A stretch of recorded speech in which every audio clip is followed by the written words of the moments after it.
Assalamualaikum warahmatullahi wabarakatuh. Mohon izin Bapak Ibu, perkenalkan nama saya Muhammad Lufi yang akan membantu jalannya sesi diskusi pada pagi hari ini.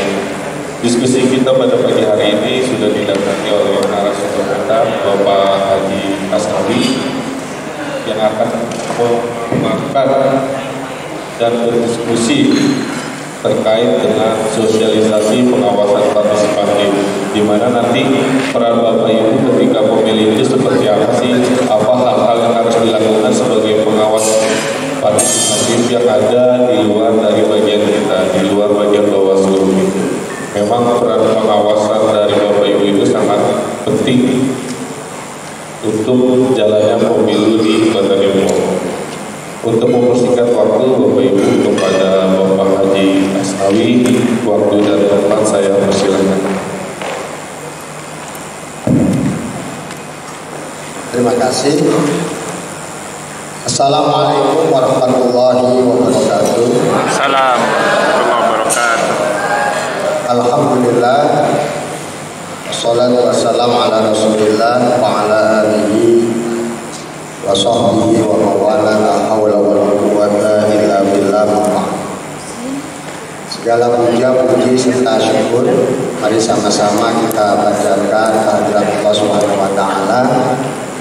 Alhamdulillah pada siang hari ini kita berkumpul bersama-sama dalam rangka mengikuti kegiatan sosialisasi peran masyarakat dalam pengawasan pemilu atau pengawasan partisipatif yang diselenggarakan oleh Badan Pengawas Pemilu, Badan Pengawas Pemilihan Umum Kota Depok atau Bawaslu yang ditempatkan di, mohon maaf ini Bapak Ibu yang lain pada pakai peci, saya tinggalkan.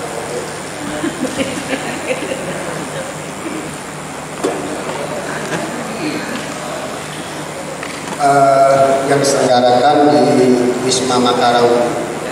Selawat dan salam semoga tercurah kepada baginda Nabi kita Muhammad sallallahu alaihi wasallam. Yang saya hormati Komisioner Bawaslu, terutama Pak Andriansah dan para komisioner Bawaslu lainnya, saudara moderator Pak Taufik, kemudian seluruh peserta partisipasi pengawasan pemilu yang terdiri dari para ulama, para tokoh agama se-Kota Depok. Jadi Bapak Ibu sekalian, sebelum saya memulai materi, kemarin salah seorang komisioner Bawaslu itu telepon saya. Dianggapnya saya masih tugas di Kota Depok, minta para tokoh agama, tokoh masyarakat untuk mengikuti kegiatan sosialisasi pemilu partisipatif yang diselenggarakan oleh Bawaslu. Diminta kurang lebih 120 orang. Akhirnya saya bilang ya sudah, saya punya banyak teman, terutama teman-teman dulu yang ketika saya bertugas menjadi sahabat-sahabat saya, yaitu para penyuluh agama, termasuk juga tokoh-tokoh yang ada di Kota Depok lainnya, terutama pengurus Badan Kesejahteraan Masjid atau BKM. Saya nggak tahu di Depok sudah dibentuk atau belum BKM. Akhirnya oke, dan langsung ketua Pokjalu apa namanya di Kota Depok ditelepon, dan hari ini bisa terselenggara. Cuma dengan catatan saya dari Bandung bisa ke Depok nggak gitu kan? Oh ya bisa, ya saya bisa bersilaturahmi pada pagi hari ini kepada bapak-bapak dan ibu sekalian. Jadi begitu ceritanya Pak, ya berkaitan dengan upaya partisipasi pemilu oleh masyarakat yang kebetulan oleh Bawaslu Kota Depok ini diinginkan ya oleh Bawaslu itu adalah para tokoh agama, tokoh masyarakat yang saya yakin para tokoh agama, tokoh masyarakat ini bisa berperan aktif ya di masyarakat untuk menjadikan pemilihan umum itu luber dan jurdil, langsung, umum, bebas rahasia, jujur dan adil. Dengan demikian, ketika terjadi proses pemilu dan menghasilkan kepemimpinan bangsa, baik yang duduk di legislatif maupun di eksekutif, maka yang terpilih adalah orang-orang yang hebat, orang-orang yang kedepannya bisa memimpin bangsa kita, dan ujung-ujungnya sesuai dengan definisi pemilu itu adalah orang-orang yang mampu mensejahterakan rakyatnya ke masyarakat. Jadi sekali lagi saya yakin Bapak Ibu sekalian, orang yang mampu dalam jangka waktu beberapa hari ya ke depan dalam pemilihan legislatif dan eksekutif, terutama pemilihan anggota DPRD, DPRD provinsi maupun DPR pusat, kemudian DPD dan presiden.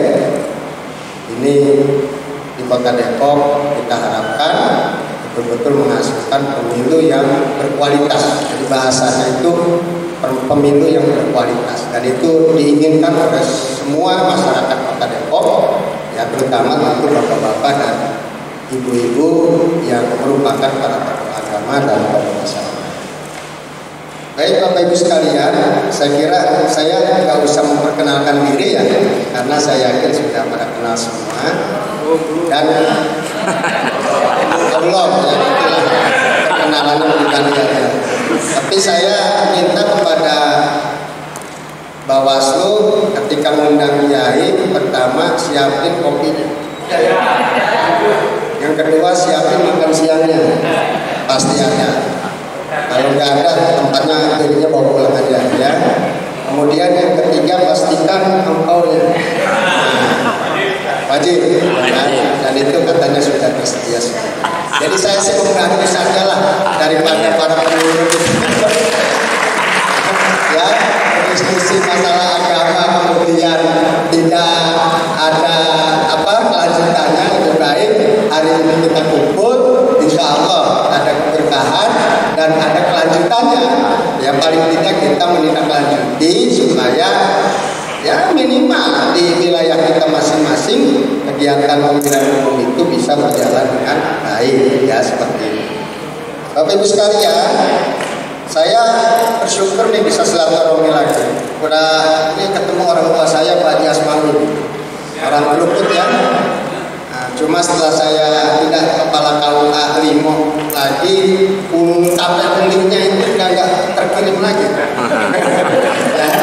Jadi mudah-mudahan silaturahmi tetap berjalan. Saya bersyukur ya, ini pada sehat ini. Cuma saya lihat ini teman saya di Muhammad kok jadi tua banget kan ya, seperti itu.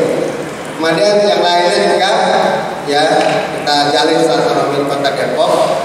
Saya Bapak Ibu sekalian, kalau ya tugas kan hanya tugas ya. Kemarin saya di Bekasi 1 tahun 3 bulan. Kemudian sekarang di Bandung sudah 3 bulan. Tetap Pak, saya orang Depok, ya kan? Kalau Bapak Ibu mau ke Bandung, silakan. Saya tinggal di rumah dinas di Jalan Burangga, ya dekat alun-alun, dekat Braga Pak, ya dekat pusat kuliner di situ. Silakan kalau ke Bandung kontak, bisa nginep ya di rumah dinas yang saya tempati, ya seperti itu. Silakan Bapak Ibu sekalian. Nah, jangan siap-siap doang. Ya, pokoknya di Bandung itu ada kue balok dan mie kocok, ya. Kopinya di Jalan Braga, kan mantap banget ya. Ya, namun demikian tetap Pak, kalau saya tugas di Bandung, ya hati saya, ya tetap namanya orang Depok kan ingin membangun Depok. Ya, apa yang kita bisa, ayo sama-sama. Ya, yang kebetulan sekali, ya. Saya punya adik tadi membuka acara ini namanya Andriansa itu. Adik saya ini sudah 2 periode menjadi komisioner Bawaslu di Kota Depok. Ya, setiap ada kegiatan ya pasti sedikit banyak melibatkan. Ya, pun demikian ketika saya punya kegiatan ya juga melibatkan. Ya, seperti itu. Termasuk mungkin ada Bapak Ibu yang pernah melihat saya memberikan materi tentang 4 pilar, karena saya juga menjadi pembicara inti beberapa anggota DPR pusat ya yang ada di Kota Depok. Ya, jadi ketika ada riset, kemudian ada sosialisasi 4 pilar, Bapak Ibu sekalian, saya dilibatkan untuk menjadi pembicara. Ya, saya sih enjoy aja lah. Demi bangsa, demi negara, apapun bisa kita lakukan dan dari jalur manapun bisa kita lakukan. Kemudian sebelum selanjutnya saya akan terangkan ini, karena nanti waktu pas makan siang selesai, ya Bapak Ibu sekalian, sekarang baru jam 9, jadi jam 12 masih lama, ya. Saya tanya, ini ada yang menjadi guru pendidikan agama Islam di sekolah umum nggak Pak? Nggak ada ya? Guru pendidikan agama Islam di SD, di SMP, di SMA atau di SMK, ada nggak Pak? Nggak ada ya? Oh nggak ada, alhamdulillah kalau nggak ada. Berarti karena itu menjadi tanggung jawab saya, ya. Sebab guru-guru itu sebelum pemilu nanti saya akan cairkan tunjangan profesinya, ya, supaya lebih mantap lagi, ya. Libur panjang besok, ya sudah pertemuan kan gitu ya. Saya nangani masalah guru Pak, pendidikan agama Islam di kantor Kementerian Agama Provinsi Jawa Barat itu kurang lebih ada 39.500 guru Jawa Barat. Kalau dikumpulkan satu stadion itu, ya 39.500-an termasuk ya tentu yang ada di kota. Baik, saya lanjutkan Bapak Ibu sekalian karena waktu sudah siang. Jadi begini Pak, dalam materi ini apa sih yang disebut dengan pengawasan partisipatif? Pengawasan partisipatif itu adalah sebuah proses di mana kita atau masyarakat mengawasi, ya, untuk menjadikan pemilihan umum atau pemilihan kepala daerah pilkada itu berjalan lancar tadi dengan asas luber dan jurdil. Itu yang kita inginkan. Secara garis besar pengawasannya kan sudah ada dengan adanya lembaga Bawaslu sampai ke kelurahan, bahkan sampai ke TPS. Tetapi itu sangat kurang. Maka dibutuhkan partisipasi kita, bukan keikhlasan sebahasanya, mendorong masyarakat, terutama kita yang hadir di sini, agar lebih cerdas memahami tentang pemilu dan mengajak masyarakat sekitarnya itu agar pemilu yang merupakan pesta demokrasi itu sesuai maknanya. Dan orang-orang yang berkontes, ya kan, itu kedepannya betul-betul orang-orang yang dipilih oleh masyarakat. Jadi misalnya kemudian orang-orang tersebut bisa mensejahterakan masyarakat. Kalau hanya Bawaslu saja yang bergerak, kemudian di tingkat kecamatan ada Panwascam, di tingkat kelurahan apa namanya tuh, saya lupa, TKD, kemudian ada juga di tingkat TPS nanti. Itu kan realnya, terutama di tingkat TPS, hanya ketika proses pelaksanaan pemilu itu aja yang rencananya untuk sekarang tanggal 14 Februari. Jadi 1 minggu lagi ya Pak.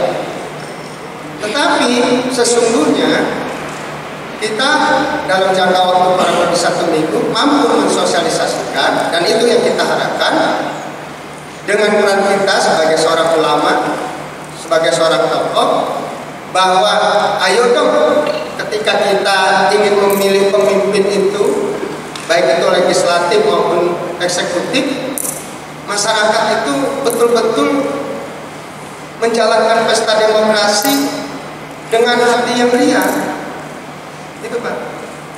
tidak tertekan. Tertekan ini kan mohon maaf dalam tanda kutip ya. Ada kemarin ya seorang warga itu ngobrol sama saya, ayah gitu kan, pemilu sekarang. Saya tanya kenapa payah? Payah itu dalam artian apa ya, bahasanya gimana ya kan payah? Kurang apa gitu ya? Apa kira-kira pengertian payah? Payah ya gitu kan, maksudnya kurang mantap lah gitu ya Pak Ibu, ya kan? Kenapa? Karena katanya 5 tahun yang lalu ketika menjelang pemilu dia udah dapat sesuatu, tetapi ketika pemilu sekarang kurang lebih 1 minggu mau pelaksanaan belum dapat sesuatu, belum dapat sayur. Akhirnya dia bilang berkata, payah pemilu sekarang kok begitu. Saya bilang, ketika Bapak mendapatkan sesuatu, girang nggak girang? Kemudian sekarang belum mendapatkan sesuatu, bagaimana? Nggak girang, ya kan? Nggak senang, nggak gembira. Berarti kan ada suasana batin maupun suasana pikiran dalam diri si Bapak itu apa Pak? Dalam menanggapi pesta demokrasi itu kan jadi nggak riang, nggak bebas dia, nggak lepas. Karena apa? Masih ada sesuatu yang diharapkan. Khawatirnya Pak, itu berdampak negatif nantinya. Ketika tidak ada yang nego-nego, begitu misalnya oleh peserta kontestan itu, ya kan, dia nggak mau datang untuk melaksanakan bahasa pencoblosan apa kan, ya kan, ke TPS melakukan tindakan pemungutan suara. Nah, inilah tugas kita Pak. Karena sesungguhnya kan bukan itu yang kita tuju dalam pemilu itu, ya kan?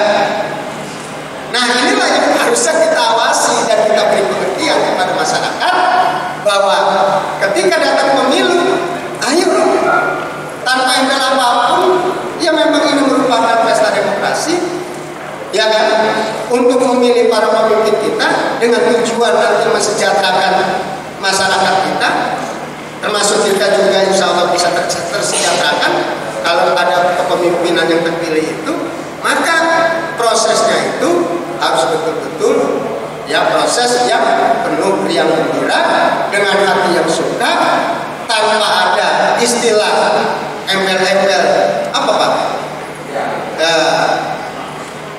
Kesel, ya kadang-kadang nemuin, ya dan seterusnya dan seterusnya. Kira-kira para tokoh yang di sini kalau nggak ada para peserta kontestasi itu nggak nemuin, kesel nggak kira-kira Pak? Kemarin ada tokoh yang teman saya biasa, ya sampai bilangnya, gua kan jelek-jelek begini kan tokoh ini, masa kagak dilirik sama sekali, kayak begitu kan? Nah, akhirnya saya WA, berarti diragukan ketokohan ente, saya gitu. Itu bercanda Pak, seperti itu. Ya, dan sekali lagi kita berkumpul di sini Pak, ayo kita bangun ya nilai-nilai demokrasi melalui peran serta kita ya untuk memberikan apa makna pengawasan itu ya kepada masyarakat ya seperti itu. Pak, dalam pemilu itu ini materinya banyak, nanti mungkin bisa dibagiin atau bisa saya kasih lah nanti. Tetapi saya intisarinya aja dulu. Itu biasanya pasti ada problem-problem yang krusial. Kalau yang nggak krusial nggak usah kita ceritakan, ya kan? Di antaranya yang pertama Bapak-Ibu sekalian tentang peserta kepemiluannya itu, kontestannya itu, para calon-calonnya, ya. Biasanya muncul yang namanya calon apa Pak? Keinginan untuk kalah untuk menang. Ada nggak calon yang punya keinginan untuk kalah? Pak Rudin barangkali menyalonkan sesuatu RT gitu, atau menyalon RT tapi kok pengen kalah, ada nggak kira-kira begitu? Ada. Yang mudah-mudahan ya Pak Rudin mah apapun pengen menang terus kan gitu ya. Ya seperti itu. Ada nggak kira-kira Pak? Kalau nggak ada yang ingin kalah,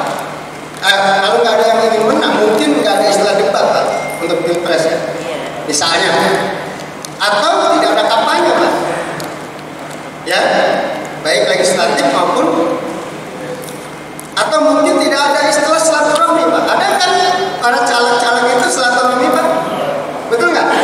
Ada pengajian, ada kematian, yang biasanya nggak datang nggak dia Pak? Datang Pak. Tapi jangan berpikiran negatif Pak kita. Giliran mau nangkep kita datang, gitu kan? Giliran kagak mah, jeblukan aja nggak kena, kan begitu? Bukan begitu Pak.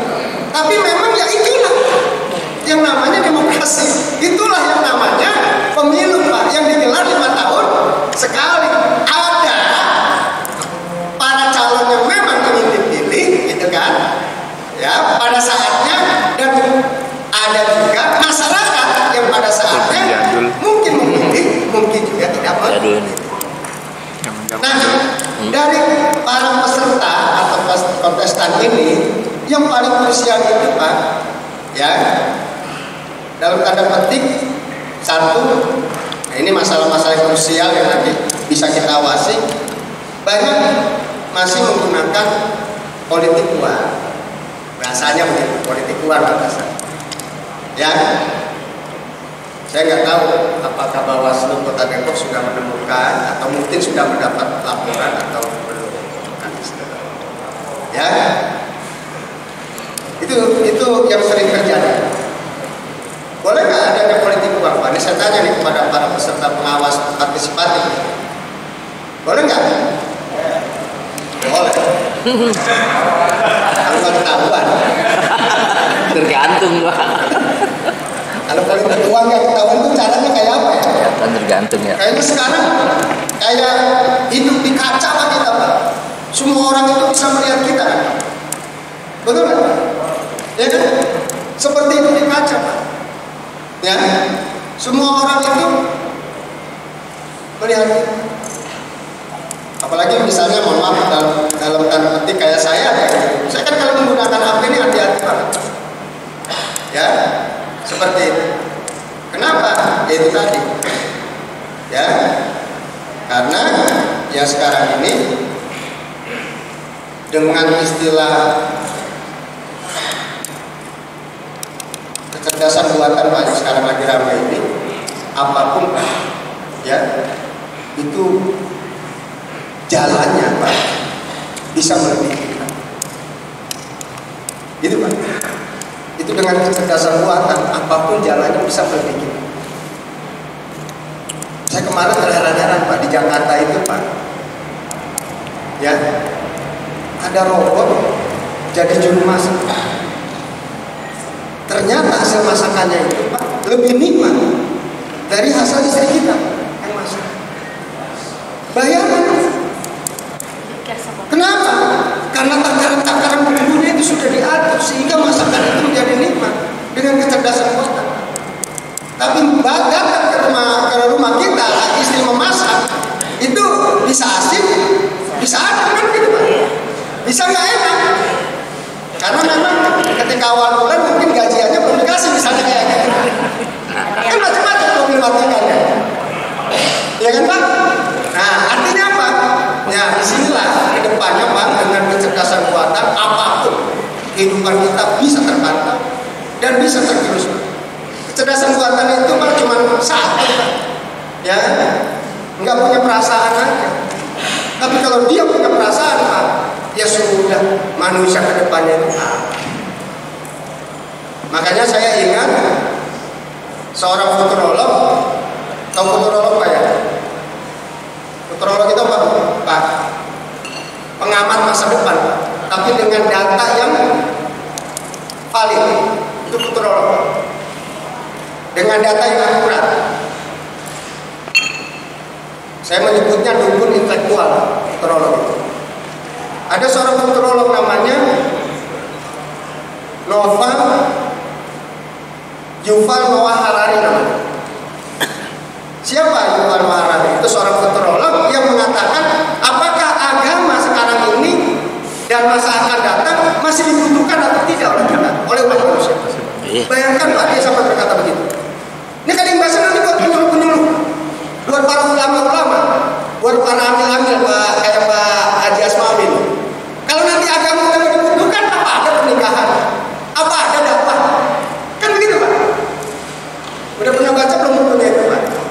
Yuval Noah Harari, Pak, seorang futurolog. Dia kebangsaan Israel tapi kuliahnya di Bethlehem. Kemudian melanjutkan S2 S3-nya di Harvard University. Dia mengatakan kayak begitu, Pak. Bahwa ke depan apakah agama itu masih dibutuhkan atau tidak? Nah, jawabannya nanti saya diskusi kalau saya undang lagi, ya.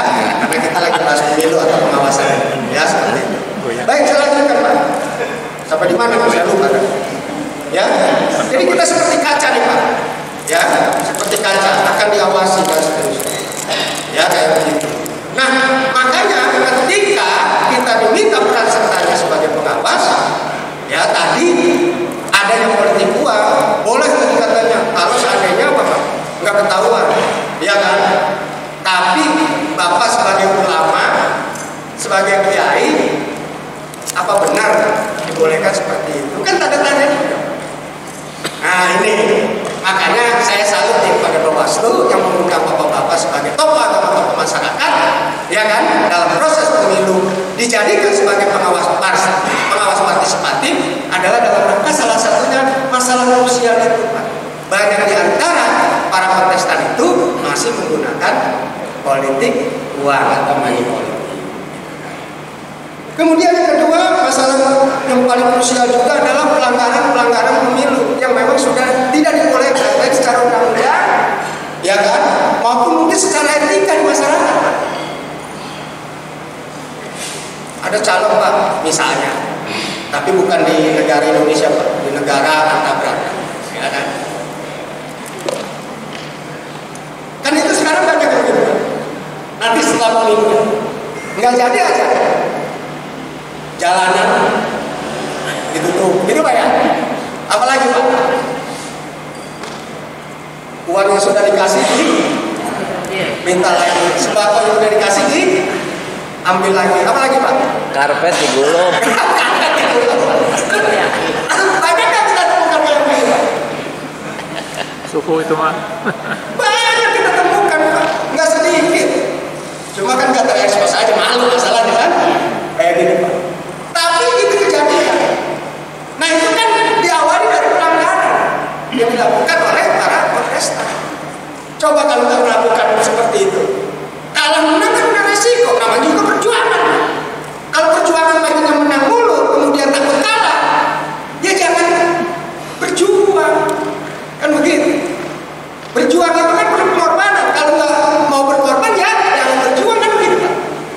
Nah disinilah ya kadang-kadang para calon itu harus lebih dewasa sebenarnya daripada kita, tapi kenyataannya banyak calon juga yang tidak lebih dewasa daripada kita para pengawas partisipatif. Ya seperti itu. Ini masalah krusial, pelanggaran pemilu. Ya kan?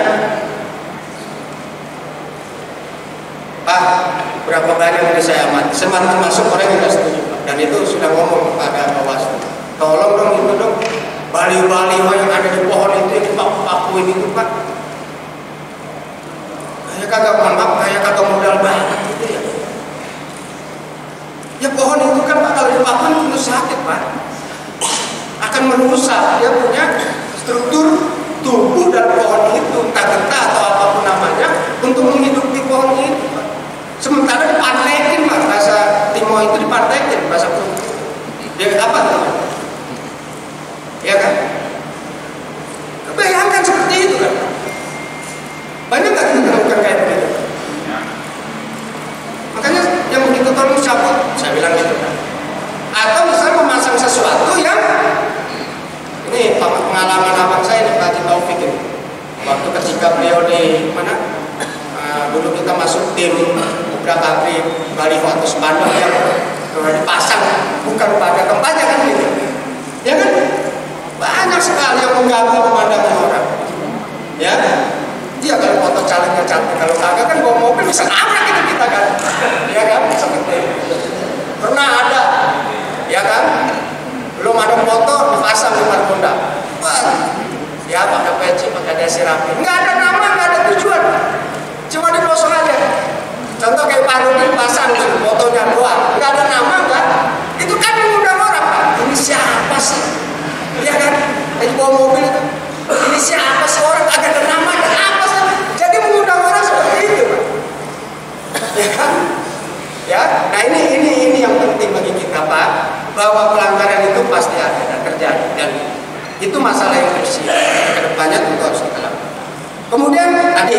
politik uang, kemudian pelanggaran pemilu masih banyak, ya.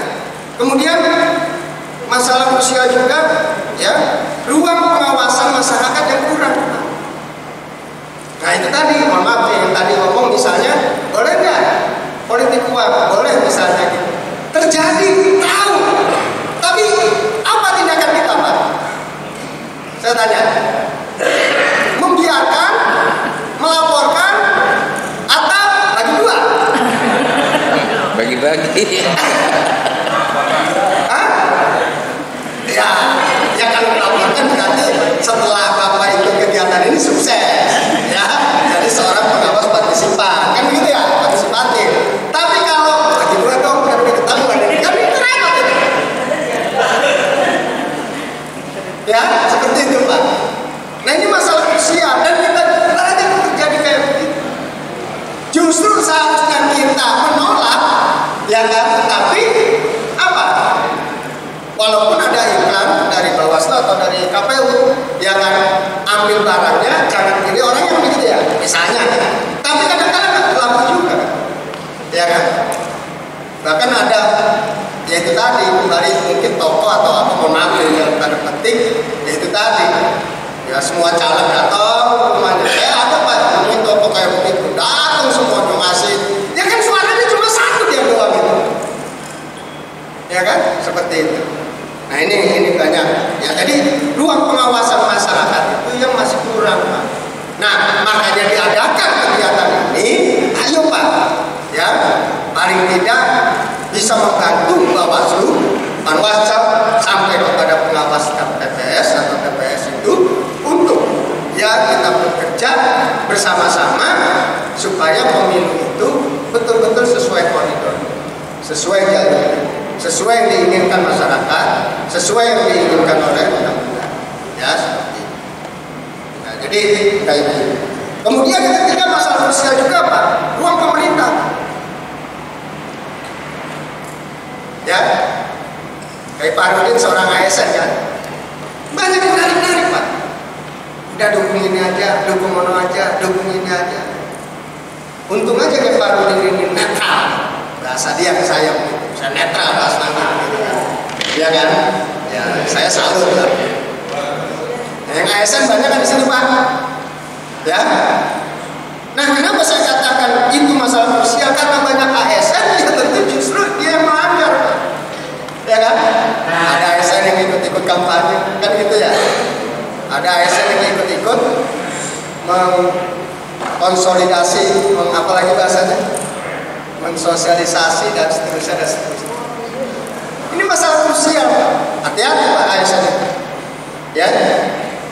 Sebab kalau sudah ketahuan Bawaslu, ya, hukuman terberatnya bisa dipecat, ya, dari ASN. Kalau masyarakat bisa dipenjara. Kalau penjara Pak masuk Pak, jangankan ada puluhan, satu hari aja kita masuk penjara, diketok sama hakim, kita termasuk orang terpidana Pak. Status kita itu udah beda, bukan masyarakat yang terbebas Pak, tapi pernah jadi terpidana. Mungkin nggak enak Pak kita Pak. Cuma gara-gara apa? Nah ini yang harus kita pahami dan diberi penjelasan Pak. Setelah kita mendapatkan pengetahuan dari sini, ya supaya kita bisa bergerak. Ayo hati-hati kalau dalam ruang publik atau ruang masyarakat yang ini tempat pemerintah, ASN, TNI, Polri, ya kan, atau pegawai pemerintah dengan perjanjian kerja, ada nggak bisa dapat 3 tahun? Banyak ya kan? Sudah dilantik belum? Sudah dapat gaji dong kemarin ya? Waduh hebat ya, mantap ya, semangat ya seperti itu. Nah, caranya bagaimana Bapak Ibu sekalian? Masih lama dikit lagi ya. Ya, saya hanya intinya aja Pak. Kalau itu kan kebanyakan. Kalau itu ilmiahnya lah Pak, itu nanti. Tapi saya intinya aja. Kemudian dari mana kita memulai Pak? Supaya peran partisipasi kita ini berjalan dengan baik dan proses ya. Jadi saya kuatkannya begini Pak. Kenapa Bapak diajak ke sini? Karena Bapak tokoh. Itu aja.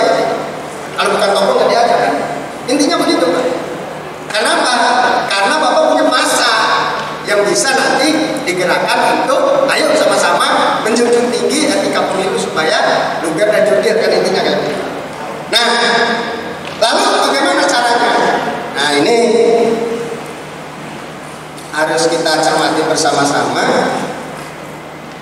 untuk mengantisipasi kejadian.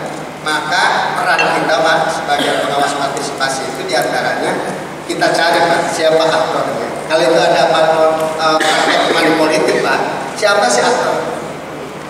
Ya, kalau itu ada masang baliho di pohon-pohon kayak begitu, itu siapa sih aktornya? Kalau masang baliho itu misalnya, kemudian kalau ada yang kampanyenya marah-marah itu siapa sih? Misalnya caleg itu kan datang ya ke awas orang memilih gua. Jadi apa tuh? Ngancam-ngancam begitu. Pokoknya kalau nggak milih gua, jalanan gua tutup nanti. Ya, kayak Pak Nudin namanya kan, kalau nggak milih, ya kan jalanan gang itu karena punya dia tutup. Ada pilihan gitu kan? Ya seperti itu. Nah itu. Jadi siapa aktor?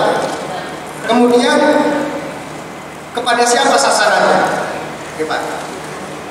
Ya kan? Tapi kadang kita lihat kalau money politik itu sasarannya kan nggak hanya orang-orang yang nggak punya aja Pak. Kadang-kadang yang punya atau yang hebat itu bisa lebih gede kadang-kadang gitu ya Pak. Ya seperti itu. Kemudian modusnya seperti apa? Modus operandi itu tadi, ya. Boleh Pak kalau seandainya nggak ketahuan. Nah nggak ketahuan itu modus operandi kan itu. Kayak apa sih? Ya kan? Apa melalui e-banking, transfer, misalnya, atau misalnya ngasihnya jam 12 malam, jam 1 malam di saat orang sedang tidur, atau menjelang pagi yang dinamakan istilah keren ketika pemilu itu atau pilkada dengan sebutan serangan pajak kan gitu Pak. Ya kan? Itu modus operandinya kan? Nah ini harus kita pahami Pak. Ya. Dan yang terakhir dampaknya Pak. Dari itu semua ternyata ini dampak yang paling luas ya. Kalau dampak itunya, kalau dampak buat yang terima, kalau 100.000, 200.000 hari itu habis nggak Pak? Habis. Ternyata yang dipilih itu mohon maaf tidak sesuai dengan orang yang kita inginkan, tidak sesuai dengan kriteria kepemimpinan yang harusnya bisa mesejahterakan rakyat, ternyata nanti tidak bisa mesejahterakan rakyat. Kira-kira dampaknya bagaimana itu? Dari itu semua. Nah, inilah yang perlu kita jelaskan nanti kepada masyarakat, ya. Kemudian ketika kita menemukan kasus-kasus yang krusial yang tadi saya sampaikan. Nah, oleh sebab itu, ya, untuk bisa menjadi pengawas partisipasi ini, yang pertama Pak harus dipahami bentuk aturan main, buku putihnya, yaitu undang-undang pemilu maupun peraturan-peraturan tentang pengawasan. Jadi masyarakat masih berpikir sekarang ini Pak, masalah pengawasan pemilu ya tugas Bawaslu dong, kamu kan dapat data kita. Enggak begitu Pak. Undang-undang Pak, ya itu ya mengajaki masyarakat untuk berperan aktif ya di dalam pengawasan pemilu. Ya. Jadi ketika kita temukan sesuatu yang memang melanggar pemilu, kita adukan, nggak salah kita. Ya, tapi bukan dendam Pak ya, bukan dendam ya. Pak Rudin beli mau bukan dibagi satu saat besok. Kalau ada yang datang lagi mau potong, nah, kan, mau laporin itu kan. Ya, betul-betul normatif. Ya, ya. Jadi harus kita pahami peraturan main. Makanya saya kira di searching di Google, ya kan, di media sosial banyak, ya, bahwa peran masyarakat itu sangat penting. Kemudian cara yang kedua adalah, ya Bapak Ibu sekalian, ini udah ada forum, kan banyak kan pemilu maupun yang lainnya di BKM atau tokoh bikin Pak, ya, misalnya selesai dari sini. Ya, forum yang komunikasi pengawas partisipatif. Bikin grup Pak, 10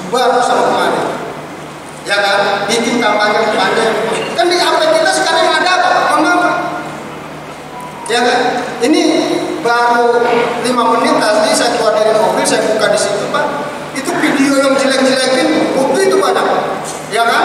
Dukung sono, dukung sini. Kalau kita kurang-kurang kuat kan ini pengen kita ganti HP. Betul nggak Pak? Ya jangan kan aku sendiri kan. Ya, kan mungkin teman Bapak juga begitu kan. Udah tahu kita lah gede banget sama dia. Di sharing apa? Desainnya itu terus. Ya kan seperti itu. Nah kita jangan terpengaruh Pak. Justru kalau terpengaruh, ya mohon maaf, berarti kita bukan masyarakat yang ingin memperjuangkan pemilu lugas dan jurdil, tetapi justru masyarakat yang terbawa arus terhadap ya itu tadi ya kegiatan pemilu yang merusak ya seperti itu. Kemudian yang selanjutnya selain dari memahami undang-undang, kita terus harus mendorong tingginya forum pengawasan partisipatif. Bayangkan kalau ini ada, tadi menurut absen itu ada 70 Pak, 70 orang ini, ya dari 70 orang ini ada 100 yang bisa kita gerakan sekota Depok untuk itu. Wah keren Pak, bisa mendapat penghargaan Pak dari pemerintah. Ya, bahwa forum partisipasi Kota Depok yang digagas oleh para penyuluh misalnya DKM, ya kan, menciptakan pemilu yang jurdil, kemudian terlaksana, keren Pak, ya seperti itu. Kemudian yang ketiga Pak, harus ada semangat Pak, semangat menjaga pemilu itu, ya jangan sampai rusak. Ya dari siapa? Ya dari kita tentunya. Kalau kitanya pribadi kitanya udah gak semangat ya itu kan banyak kan kita masa bodoh, betul nggak? Ya banyak kan masa bodoh. Jadi dengan adanya forum ini harus timbul ya semangat bahwa pemilu yang baik itu adalah pemilu yang tidak terjadi apa-apa, ya kan? Betul-betul hati nurani masyarakat itu diberi kebebasan, tidak dibeli, tidak diintimidasi maupun tidak dirusak misalkan. Itu Pak. Jadi 3 hal itu yang sejatinya bagi kita harus kita lakukan. Kemudian yang terakhir Bapak Ibu sekalian, tugas kita itu Pak menurut undang-undang hanya 2 Pak. Yang pertama pencegahan dan pengawasan. Jadi dicegah kalau terjadi pelanggaran, kemudian kita awasi atau kita awasi kemudian kita cegah. Nah penindakannya jangan kita Pak. Nah, ini kadang-kala karena ada lu awasin ya calon itu ya, tapi ngurus calon yang lain, ya kan? Pokoknya ketika nanti ketemu bahwa dia bagi-bagi uang tangkap, kalau dia bagi-bagi sembako tangkap, ya kan? Udah bawa kita pukulin misalnya, ya nggak boleh. Karena masalah penindakan itu harus dilaporkannya ke Bawaslu. Gitu. Ya, jadi nanti Pak Haji Jaki nemu ini penindakan. Ya, Pak Haji Jaki tugasnya hanya pencegahan, kemudian pengawasan dan pelaporan. Nanti penindakannya ada di Bawaslu. Kalau itu masuknya tindak pidana hukum, ya maka akan diselesaikan oleh aparat penegak hukum atau apa? Entah itu polisi atau kejaksaan, ya nanti ujung-ujungnya sedang di pengadilan. Gitu. Jadi nggak main-main Pak. Pengawasan ini sangat penting.